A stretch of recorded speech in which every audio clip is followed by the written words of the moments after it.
Hello and welcome to episode 15 of the Coder Kids podcast. I'm James Thornock, the operations manager, and this is... Jeff Ward. There we go. I did it right. If you watch the last episode, then you'll Part know how one. wrong I did it.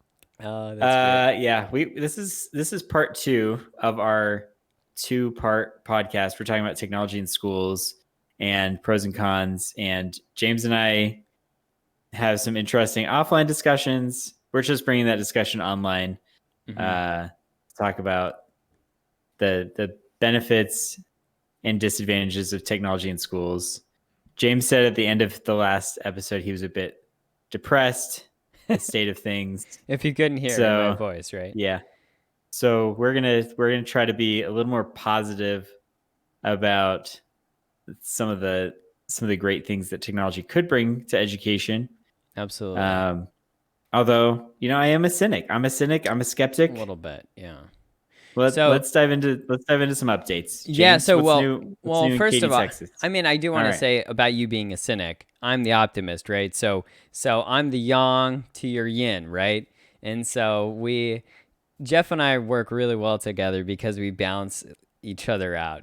We keep each other grounded. It's a good relationship. So yeah, let's jump into that's true. The obvious update from yesterday morning. For us, we woke up because of our children, actually, in the middle of the night, or indigestion. Children or indigestion, one of the two. I was children. I was children. You were indigestion. I just want to make sure that our loyal viewers know. Mm-hmm. I mean, I wake up from indigestion periodically, but this time it was James. I don't. Yep, I can't handle yogurt, people. Okay, we'll just leave it at that. And Jacob woke up at the same time, but Laura had that. So we woke up super early. We were going to wake up early anyway because the new graphics card 3070, NVIDIA's least expensive new card, which sounds like it's inexpensive, but it's not. It's still $500. It came out, or supposedly came out. There's kind of debate in the tech community. It's called paper lunch. Have you heard that term before, Jeff? Paper lunch? Yeah. No. Yeah, I guess paper lunch is when something's technically launched. I'm doing air quotes right now. But there's not enough stock for like regular people to get it unless you're some kind of a bot. Okay. And Jeff, you remember I sent you a screenshot and I have 3 monitors. I'm not trying to flex, but it's true. And I had 12 different web pages open, just cascading all of these monitors. And I was refreshing feverishly. I had nowinstock.net open, and I was constantly checking to see which websites had it available. And really, I mean, all of this happens because there's no kind of pre-order. Yeah, I think what you're trying to say is it's possible that NVIDIA released like 1,000 cards and we would really never know the difference. Yeah, so it's technically out, but you can't get it. Yeah. And the ones that are on eBay are $1,000, even though the MSRP is $500. Yeah. And you'd have to be crazy, or just like, why would you pay $1,000 for a 3070?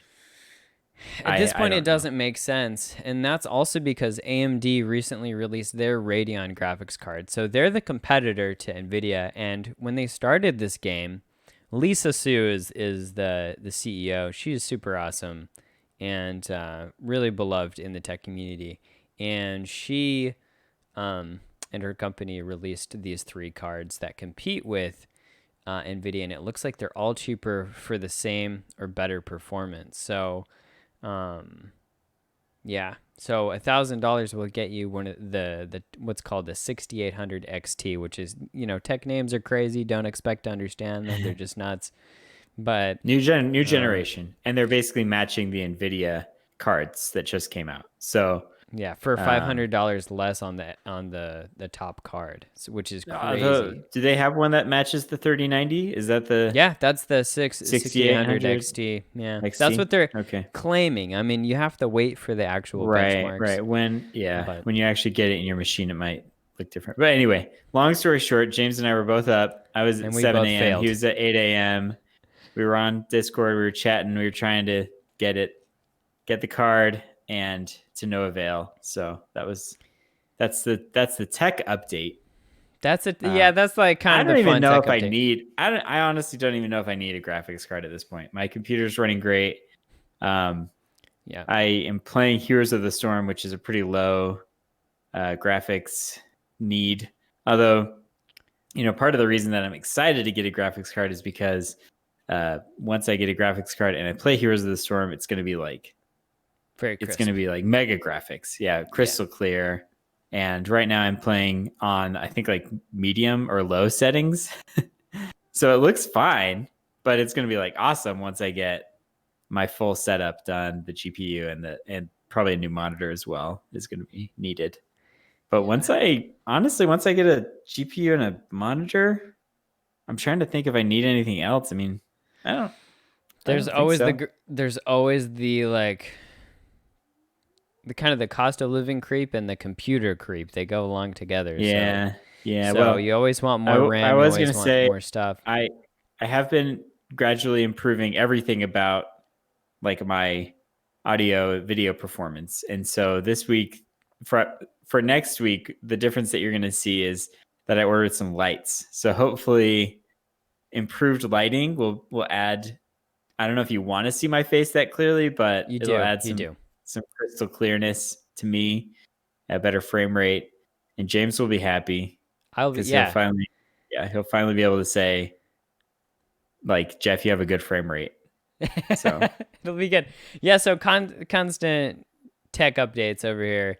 yeah, Some kind of fun news. I've been working on spending some more work time doing some animations with After Effects, and I've been doing some work with Premiere Pro, and I'm learning all sorts of stuff. I'm still at just an absolute beginner level, and maybe we'll talk about some of that later. But so you'll notice Kid Friendly Game Reviews has a totally brand new intro. It's fresh. It looks a lot better, lots better than what I did before. And I just finished up our welcome video to our website. So that'll be posted soon as well. And very excited. And, Adobe Creative Cloud certainly is expensive. So I'm trying to make use of all the apps and get all the use out of that. So should we yeah, I dive like in the it. subject? Yeah, sure. Okay. Sweet deal. If you can All right. hear my baby boy, I think he's kind of at the end of a wake window. So Yeah, we might get a special visitor in my room at some point because he's off school today. I guess it's the day before Halloween holiday. wait, that's a Technically, thing? no, technically it's like a end of term day where it's Okay. like a teacher prep day. I never got those. End of term? Come on. It would have been so nice to have like a grading day, but anyway, um yeah, he's off. So he's just hanging out at home. And so we're doing that. We're getting glass right now also, glass in our shower. So Nice. post them up. James, we haven't even talked about the real exciting thing for me, which is the Minecraft server. Oh my So goodness. Yeah, we so many launched so many updates. we launched a public Minecraft server this week, and we also like yesterday tied it to our Discord channel. So it's pretty cool because you can actually. And I was actually thinking I'm going to make a video about how we went through that process of connecting our Minecraft server to Discord.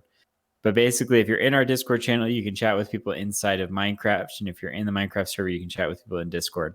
It's pretty awesome. We're hoping to get a lot of kids in there, helping us to build stuff. It is survival mode, so it's a little. It can be a little.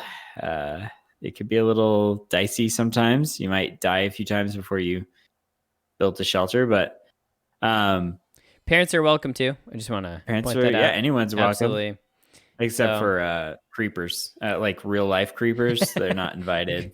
creepers Um, are if you're not familiar with Minecraft, creepers are like the primary bad guy yeah, kind of but monster. we Yeah, we in the have game. We There's a voice have channel too. So if you have a set of headphones and a microphone, you'll also be able to talk to the other people who are in the channel as well. All right, we'll leave it there. All right, so going into our discussion of technology today, as I mentioned, James was a little bit sad. So I want to start off with a positive note and maybe start off with a question to James. Like, James, assuming that technology works, Sure. what do you feel are the maybe best places to use technology in schools? Yeah. Yeah, that's a really good question. I think any answer has to be like really specific. So I think there are some good subjects that are clearly good for tech. And I think computer coding obviously is a big one. Um, it's hard to code a device that doesn't exist. You could still work on logic technically without it, but um, to actually iterate, you need a computer. And then math. I think math is really great. It's numbers. That's what computers themselves are built on, is mathematics. And so I think it's a good fit. Well, and Um, in math, there's like one distinct answer, so it's not. yeah, It's easier, definitely, to use technology for math. where there's a Since clear outcome, it's yeah, clearly it's not right or subjective. wrong. Yeah. Yeah. And there's a lot Um, of Khan Academy stuff too. So there's a lot of great resources. There's a lot of great software that are out there specifically for math. another note that you had written down is like research and writing. And when I was in college, I did political science and we did a lot of research papers. And I was actually just listening to a podcast yesterday. Is the Conan O'Brien podcast? I don't know if you ever. It's called Conan Needs a Friend. Anyway, he was interviewing Rashida Jones, and I guess Rashida Jones must have done some kind of thesis in college, and they were Yep. just reminiscing about how they graduated in like 85 and 88 or something Oh, from wow. college, and Yeah. they had to like order books like weeks ahead of time so they could get into the library and then pick them up, and they had like 100 books that they were using for their thesis, and they had to like digest or like dive through those books and like find what they needed. And literally, like, my experience is totally different, and it was still been 10 or 11 years since I graduated, but um you know we had all the tools to go in and like you know search through the databases.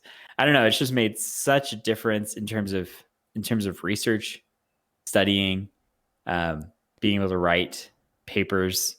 I mean, there's even tools out there now when I was in college where you could pretty quickly like insert a bibliography. So like Yeah. you would just like You're type talking about in the Easy Bib? stuff and yeah, stuff like that. So um anyway, it's all these things, like all this minutia that we used to just spend time on, like writing a bibliography. And I even did it quite a few times in college Yeah. where I would have to, they'd be like, okay, it has to be the APA format. And so you're like sitting there like, oh my gosh, does a comma go here? Does a comma go here? It's just like the minutia of that kind of stuff. Like, I don't know if that has any other than like grit and, making you like a better person kind of for getting through that. I don't know if it has any like actual utility. So I love technology Unless you are like, for that purpose. yeah, unless you're like producing research and like that is your job. Yeah, Yeah. yeah. It's interesting, I obviously was writing a lot of papers as well and tons of bibliographies and was a history major. So a lot of the texts that I went through were old, but a lot had been digitized. Yeah, so um But you it's see, yeah. yeah.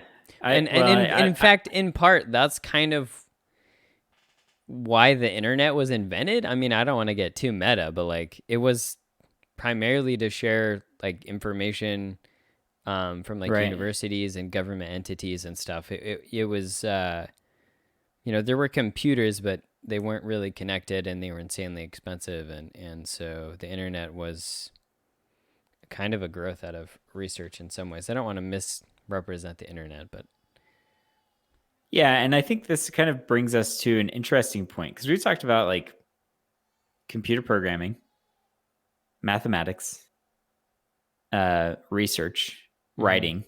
It's way more efficient to write a paper on a computer than by hand or a typewriter. So I'm really grateful for technology in that sense. Um, and then, a couple other things before I get to my negative point. And then you'll have to bring me back up. A couple other things that James pointed out. Video editing has come a really long way. I mean, even since I was in high school, we had an editor, but the stuff you can do this these days is incredible. Um, Media and journalism, uh, you know, uh, from a media perspective, just being able to film things on the go is crazy. I mean, someone can be out doing a journalistic project and just film what's happening on Yeah, the go. Like, that's crazy. Um, on their phone. well, Like that's pretty I, incredible. Yeah. and have it uploaded like immediately.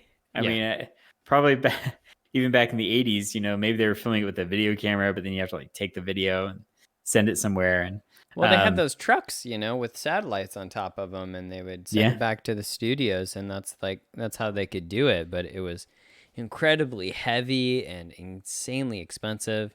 You could just pick yeah, up a phone and do that. I mean, Apple in their we didn't even talk about the Apple announcements, but the iPhone 12s are released, and they're talking about how basically anybody could pick up one of these phones and be a filmmaker, if they put their mind to it, and with the image stabilization, and they have 4K 60 frames a second, HDR, Dolby Vision, lots of fancy words, but it can record pretty decent quality stuff. And even though an iPhone is incredibly expensive these days, I guess I think the top one was like 1,200 or something, um, compared to buying equipment and yeah. Or even editing like software and the back in screen and the everything. 90s when we wanted to buy a camcorder, you were looking at easily $1,200. Yeah. So For um, tapes, recording on tapes too. yeah, and Videotapes that would degrade in the quality and phone and an iPhone has so much functionality in terms of listening to music and filming and doing all that stuff. So anyway, back to my point about media and journalism. It's come an incredibly long way. I think that there are pros and cons with that. I think that the pace of news, I think everyone can agree that the pace of news has some dangers at times. Media agencies have maybe gotten it wrong, or they want to be the first one on the story, and so they post something that's maybe potentially incorrect.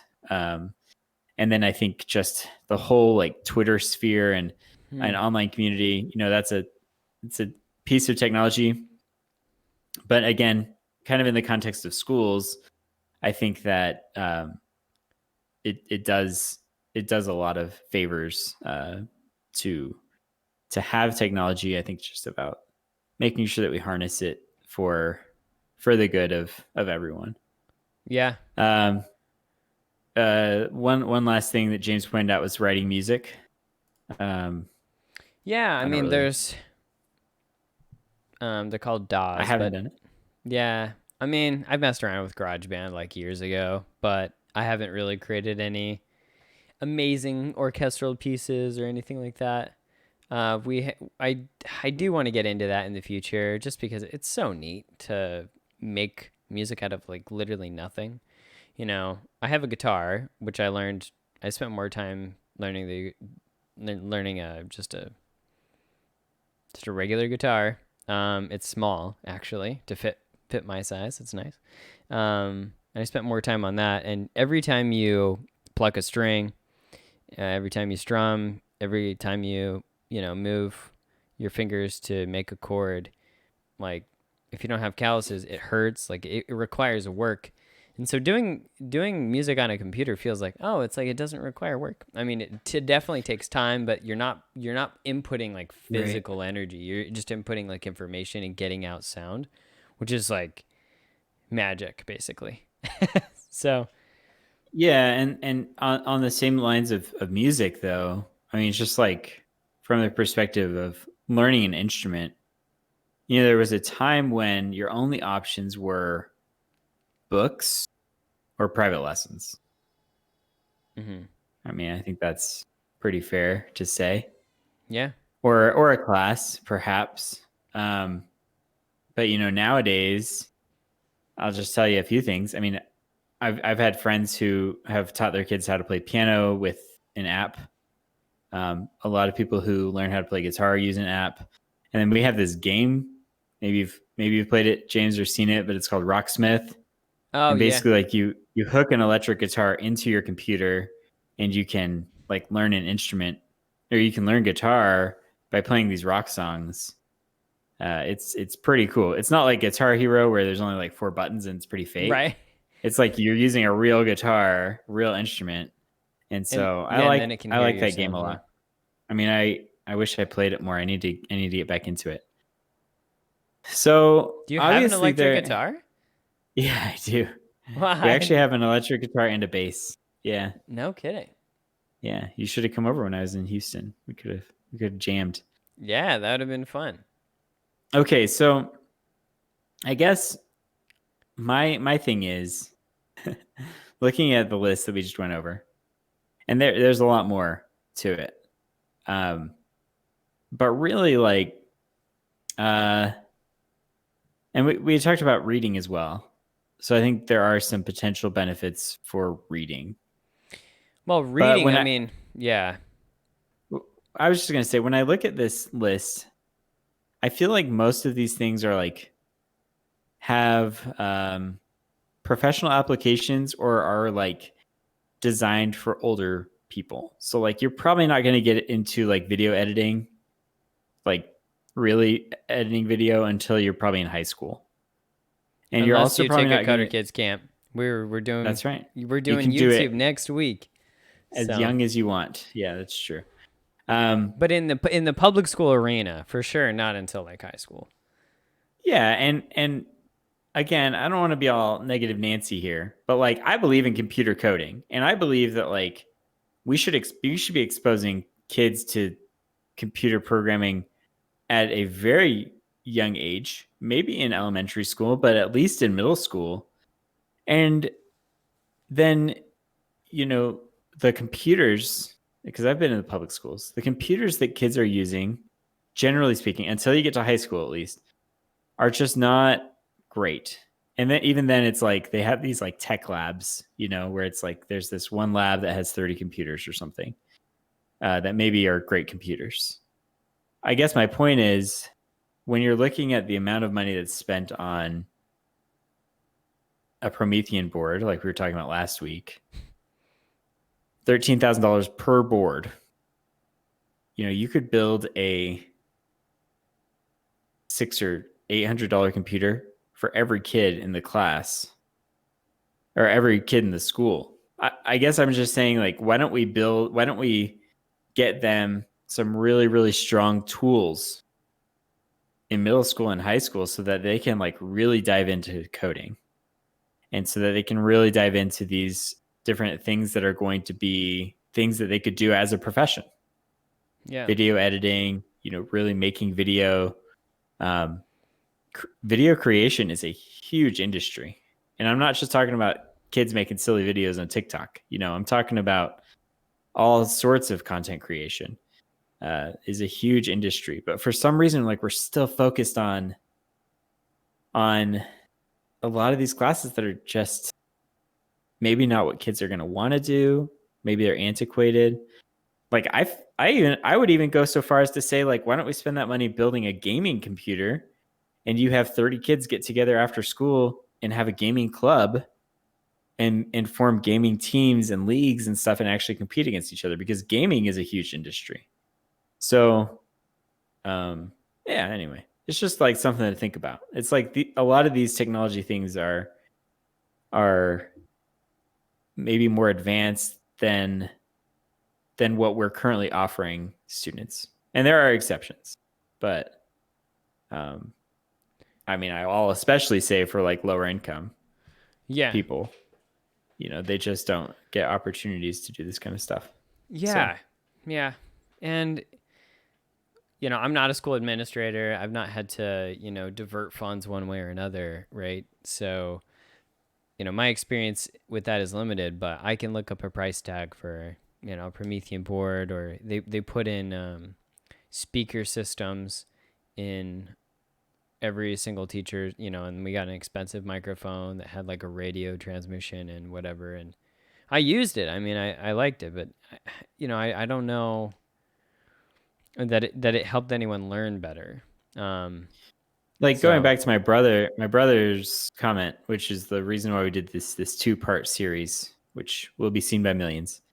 Um, the 2-part series was kind of brought about by my brother saying, like, I don't like the fact that my kids are using technology in schools because I feel like teachers are using it as a crutch. Well, on the other hand, my brother like is huge. He's huge into like, I mean, he's a programmer himself, self-taught. He is super into video editing and video creation. And I think he would love it if his kids would sit down and like use the technology for music. So he has no problem with, and obviously like research is cool, and there's there's things no that are problem clearly at all. academic, right? No parent's gonna be mad if they like walk up to a computer and their kid's like actively learning algebra. Like, Right. you And I better don't stop think that, kid. like I have no problem with using technology as a tool. Yeah. It's just how do we use it effectively as a tool and make sure that it's not being like a time suck or a waste of time. And we go in with the best of intentions. I just want, how do we make sure Yeah, that I want to talk about that, if it is that's being okay. used most effectively? Yeah, go ahead. Yeah, so we talked about phones a little bit before, and I think this is a really interesting question. I think this is really fascinating because, look, a phone is just a computer that, it's called a phone, but really it's way more than a phone. It's just a computer that can do so much. But what it also is kind of this black hole into what can be the abyss of social media. It can be just something for kids to just like endlessly look through um, texts, and to constantly text and use Snapchat and Instagram and TikTok if it's not banned. I'm not even sure where that is at because I never downloaded it.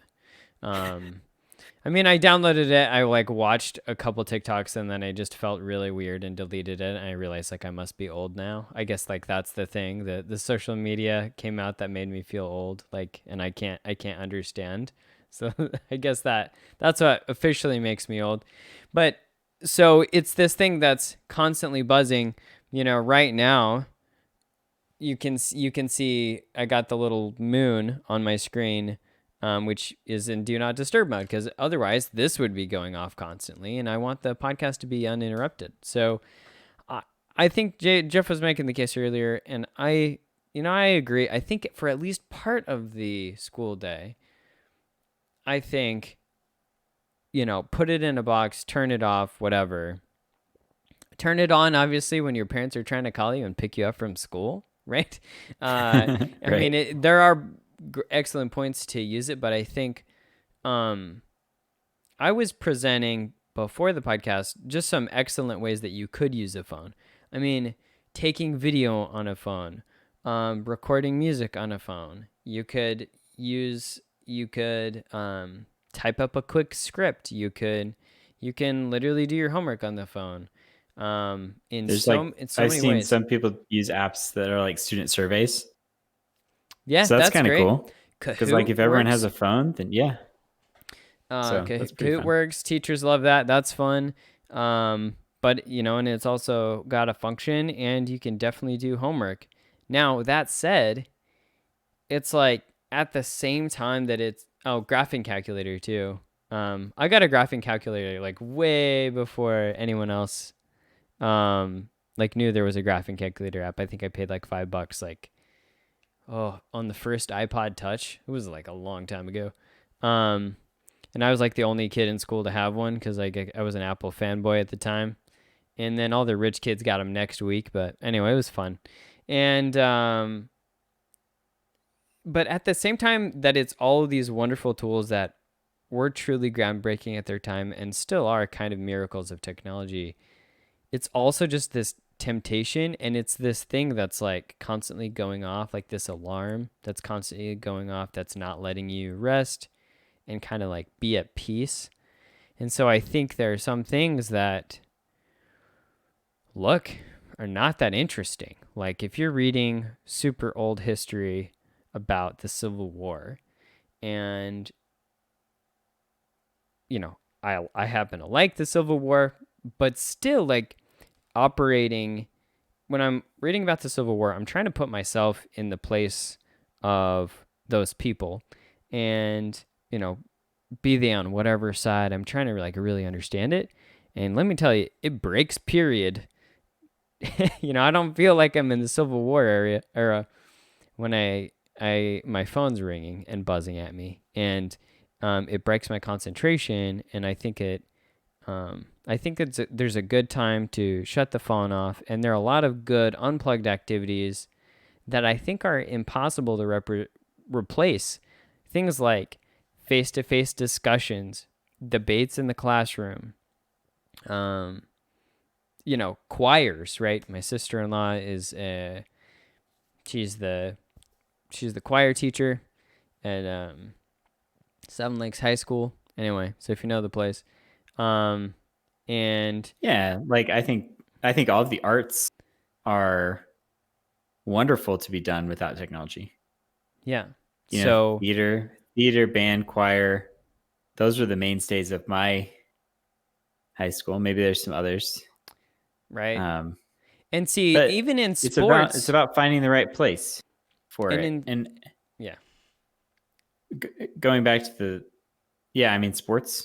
Yeah, there is a use for technology in sports. Is that what you're going to say? yeah, I was gonna say like clearly when you're watching in football, a huge thing now is watching video of other teams, like studying their Right. movements. What plays do they run? How fast do they run them? Like when do they tend to pass? And like a huge part of football now is data, actually, which is very Yeah. different, right? It used to be just kind of based on instinct, and like you did what you thought was good, and you just like hope you had a good coach, and you ran a ton. And I don't know if they run any less. I don't know if they train any less. I know at Katy High School, I mean, they're still like, might as well be just, they're playing at like almost college level. It's insane. And, they win multiple state championships. So they take it very seriously. And technology has a pivotal role. But here's the thing, it's interesting. It's either on or off, right? It's like there's no kind of in between where it can ping you. It's either we're paying attention to video, we're analyzing, we're rewinding, we're watching, or we're playing ball, and there's nothing Right. in between. And I think that might actually be a good example. Yeah. So, for me, I just feel like there's a time and a place, and I'm sorry to kind of revisit a point from last week. There's a time and a place for technology. I love technology. I think you love technology. I think I think any smart person sees the utility in technology. Unless you're really, really old like my grandma. She doesn't like technology very much. But, there is utility in it. The issue is when we're talking about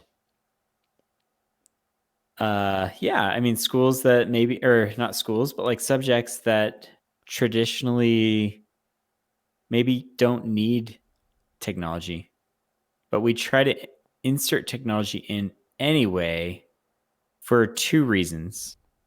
Number one is because, as we've pointed out, maybe the teacher is using it as a crutch for not being a creative lesson planner and doing something that's engaging without the use of technology.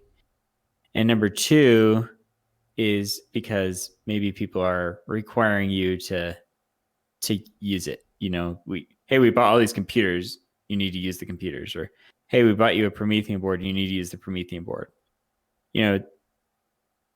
If you're teaching reading, you don't always need to use technology to teach it. And that might I don't know. I mean, I've heard, maybe you told me this, but like some teachers, some high school teachers that I'm familiar with will use a PowerPoint for every single lesson. And that's the requirement from Yeah. their school. And I don't mean to shout them out, but some of the like charter schools in Houston that I was familiar with in high school, every single lesson is a PowerPoint. It's like based on a PowerPoint. And PowerPoint is cool because you can like kind of organize it. And you can say like, here's a video, and It's very then, linear. here's some learning slides and vocabulary, and then here's an activity slide. So maybe you're not necessarily like using like technology, but you're like organizing your thoughts through the technology. But yeah, I mean, I would argue that maybe part of the reason that we struggle with engagement in schools, part of the problem with engagement in schools is the fact that we have adopted so much technology. So maybe engagement is a tool for engagement, or maybe technology is a tool for engagement, and maybe technology is the cause for not engagement. And sorry to go on a long rant, but when I was doing some research before the podcast, I was reading all these articles, and essentially my Google search was like, is technology in schools good? Is technology in schools bad? So you can go ahead and Google that and read some of the interesting articles that pop up. But I've just got to say, like, based on what I read, there is no consensus on this topic. Like, it's just like some people say it's bad, some people say it's good. There are arguments for why it's good, there are arguments for why it's bad. So again, back to my point, I think it's a blessing and a curse. And as school administrators and teachers, we just got to figure out what are the proper best situations that we can use technology, and what are the best situations where maybe we shouldn't. And I don't think that, going back to your unplugged activities of face-to-face discussions and debating and things like that, I just don't think there's enough of that anymore. Oh my gosh. And it's difficult too. I mean, it puts students on the spot. You have to think on your feet. You can't like look something up in a dictionary when you're, interacting, when you're talking with someone. But if I'd never received that training, if I'd never talked to people all over the country, I don't think I certainly wouldn't be as good of a speaker, and certainly I could always be better. But man, it's hard for me to even imagine where I'd be. Quick kind of tidbit about my personal life. I sold pest control for 5 years, kind of door to door, and a lot of the people that did that I really despised, but I enjoyed the experience. And one of the things about it that I enjoyed was I got to really honestly interact with people, hear about their life experiences from all income levels in California and Kansas and Houston and all over, all colors of people. You never knew who was going to be behind the door when you knocked on it. And they gave me their real, honest opinions, stories and everything. And there's such a richness in that experience. Maybe that's why I wanted to be a history major. But I think that interaction is like, that's kind of what our society is built on, is like that I can knock on your door theoretically and talk to you, and we can be at peace, and we're not, and that we can share information and we can help each other. And if we lose that ability to just talk to strangers, if we're only talking to people that agree with us, if we don't ever encounter ideas that are different than our own, like I really worry about the future. So I do think discussions face to face are just irreplaceable, and I think technology can do great when it's in a box, and then when it's used for what it's to be used for. But I do think I education, is not I always have the a tool. yeah, I have a podcast I like to recommend to everyone. It's called Intelligence Squared. Have you heard of this podcast? No, I think you would actually really like it, James, because really? it's Okay. it dives into political topics and some non-political topics, but it's just a debate. So they bring in two or Oh, three, I think it's two people on each side of the debate, and they argue for and against this proposal. So, I mean, one that I listened to recently was about whether or not social media, is something about like whether or not social media companies should allow free speech Oh, on okay. their Okay. platforms, or if they should Like moderate legally it. or And morally or like as a good business it's practice? more Because from there are three it's different. more from a philosophical standpoint. You know, Okay. it's more like um, Because there are at it doesn't least matter three what the different current arguments there. law is. It's Right. just, should it be or should it not be? Yeah. So anyway, Hmm. give it a That's listen. Intelligence fascinating. Squared. It's really good. But I love it because, again, we're engaging. There's engagement, and it's not like these people will come at it. They're looking at each other face to face. It's not like there's no like hiding behind this veil of the computer screen, which is Right. what we're teaching. We're teaching kids that it's okay to hide behind that veil of the computer screen when we're using technology in schools all the time. So it's Yeah. like if you're using it as a learning tool, that's one thing. If you're using it as a communication tool, I would say think again. Maybe we need to do a little bit more pen pal and face to face interaction. Um, but before I let you dive into another topic, I think we should kind of wrap up the podcast soon.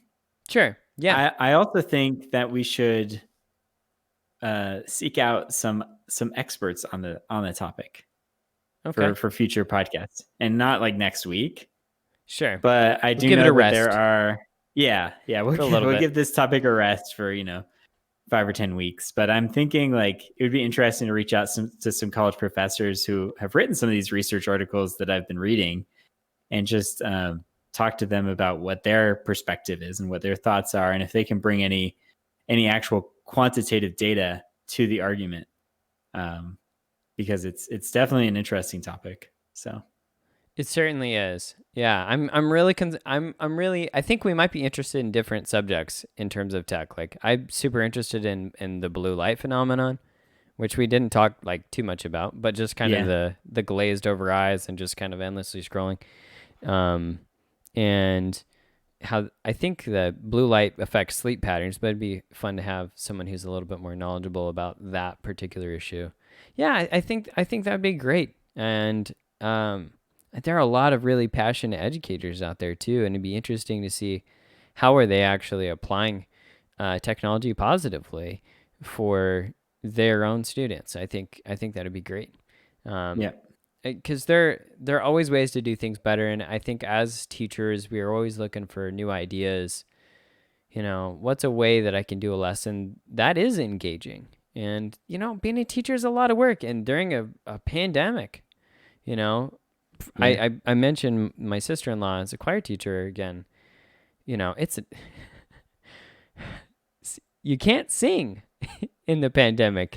I mean, like her entire job, Yeah, it's tough. It's tough. They're doing a lot yeah, of like that's true. music theory and um, they're putting their heart and soul into it. But I mean, No, no singing. yeah, it's like, Stop it's singing. tough. And so anyway, here's hoping things get a little bit more normal. And I'm definitely curious for the future. In this future utopia where like technology is perfectly balanced and all of the children are perfectly enlightened and they're all in harmony, like I wonder what that would look like. So that might be fun to explore. I guess in a few sentences, technology should be used when it is most effective for the job, and when something else is more effective, do that thing. That's easy to say. The hard part is doing the arithmetic, actually getting data points and Yeah, seeing what is actually more effective. That's the hard part, right? I think some things are obvious, some things require a little contemplation, and then a lot of times data will uncover things that are invisible otherwise. So well, you, and we just yeah, don't want everyone to turn out like Jeff Ward, who constantly checks his phone and wastes a lot of time. We want people to use technology as a tool. yeah. and not feel like they are being tooled by the technology. So, Yeah, that's a nice way to put it. Yeah. anyway, Yeah, if what's the axiom? If a product is free, it's not the product you are, right? Is it something like that? It's I like like it. so that's kind of the thing. Um, if it wants you to constantly be on it, like why? Like why does it want that? And it's it's like, well, it wants to sell you ads or whatever. So um, but if it wants to give you some kind of knowledge or whatever, and then say goodbye and welcome next time, then that's great. So, well, All right. yeah, do you want to talk about Well, Mastery Genius at all? I well, mean, I I was think it's just great. I mean, so yeah, I'll just talk yeah. about Mastery Genius. So, No, no, it, I'll talk it. I'll you talk about will? it. All right. Yeah, It's his yeah. baby, guys. It is So awesome. this is a company that a friend of mine, his name is Jesse Graham, and I started fairly recently. It is a virtual learning company. So basically, what we're doing is you could call it a supplement. You could call it a replacement for traditional tutoring. You could also it can also serve as a homeschool solution for reading and math. And basically, what we're doing is if you take what I've talked about in this podcast and really hone in, what are the objective parts of reading and math that we can improve on using technology? Um, we're not talking about subjective analysis level stuff. We're talking about objective. We want people to master certain skills in math and reading so that as they progress, they'll get better and better. Um, so that they're basically like on grade level or more advanced than grade level or can catch up from being behind. And so this is the thing I love about Master Genius is basically we give them an assessment. It's an adaptive assessment. It figures out the level where they are and it figures out what kind of gaps they have.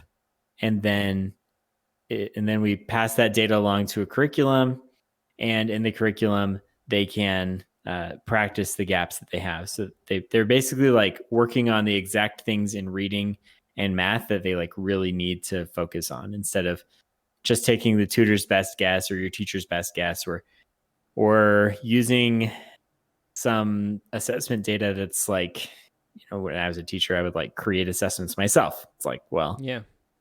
that's great, but this is like a normative assessment. It's given nationwide. There's tons of data. So we can tell you like exactly what the gaps are that your child has. And then they can spend time focused on those specific gaps. So this is, in my opinion, the beauty of technology is that you can individualize the learning to your specific child, their specific needs, instead of sitting in a classroom of 20 kids where the teacher is trying to kind of fulfill everyone's needs all at the same time, or even in a small group. Best case scenario, you got 4 kids there and you're one of 4. Now let's focus on that child's specific needs. So in my perfect world, there would probably be not a ton of technology use in schools at the elementary or middle school level, but there would be very focused technology usage in those places where it can be, whether it's learning these skills that we talked about um, or math and reading, especially for remediation. So Yeah. Well, I just want to say it's my understanding that my whole kind of public school experience was learn as much as you can, kind of survive through the day, and then study for a test, and then just panic. Just absolutely lose your mind when you're taking a test, wondering like, what did I get on it? What's the outcome? Did I pass? Did I fail? With and it was just too much. And I think the yeah, reason I say that is like Mastery Genius is the opposite. It's like, of course you don't know everything. That's fine. Like it's this evolutionary process that's just kind of ongoing. It's not like a, a test is like a due date in again in public school, And then Master Genius is like, well, you're always testing, you're always assessing, but it's not like Right. You're always you're learning. You're not always gonna progressing. yeah, you're not gonna like. It doesn't feel like fail at life. Like that's that's not the. And then how do you stack up to all of your classmates, and then how does that affect you? Do you think you're a smart kid or not? It's like no, it doesn't. None of that matters. Right. Like you What are matters you. is just your journey, your learning, and your mastery, and that's fascinating to me, and that's what my dad taught me. Freaking he hated me being in public school. I was still in public school, but because I'd come home and I'm like, I passed the test, I'm fine. He's like, you need to master it. He would actually use that word, and Right. and he's like, I really believe in educational mastery, and I didn't know what that meant. I was like some middle schooler, but so Let me just, yeah. seeing you create this is pretty inspiring to me because like I Well, know yeah. that that's the way it should be done. Let me just say also that in your given scenario where you have a lot of anxiety about a test, then you take the test, you're wondering if you passed or not. Let's say that you get an 80. Then you move on to the next subject, and it's like Completely forget everything. completely forget everything. And there was also already a 20% gap of knowledge of things that you didn't know. Yeah. So really, we're trying to remediate that. We're trying to say, like, look, I don't care if you scored a 10% on that test. I don't care if you scored 100%, then hey, let's move on and master the next thing. But, you could get 0 right on that test. You get 50 right. You get 100 right. Every person is different. And honestly, it doesn't matter. It doesn't matter if your child is like if you feel like they're super far behind, if they're super far ahead. Like learning is a lifelong process. And we shouldn't evaluate it just based on test to test to test. It's like the worst possible way. We've got to consider it to be a lifelong journey, and I think Master Genius is a little part of that. So let's wrap it up. Okay. Definitely. Give us 5 stars if you can on Apple Podcasts. Stay tuned for future episodes. We also have kid-friendly game reviews on our YouTube channel. Please subscribe there. Our subscribers have been growing up. We want to break 100 here before the end of the week. I think that'd be great. We have on-demand classes coming up. Those will be released soon on our website. Very excited about those. A lot of stuff. We're moving and shaking here at Coder Kids. If you have any subjects that you want either a game review or a podcast topic, or maybe you want a coding class or another class that you think we should offer, reach out to us. Info at Coder Kids, James at Coder Kids, Jeff at CoderKids.com. Any of these will work, and we'll be happy to cover it and happy to help you out however we can. Thanks, everybody. See you next time. Have a good one.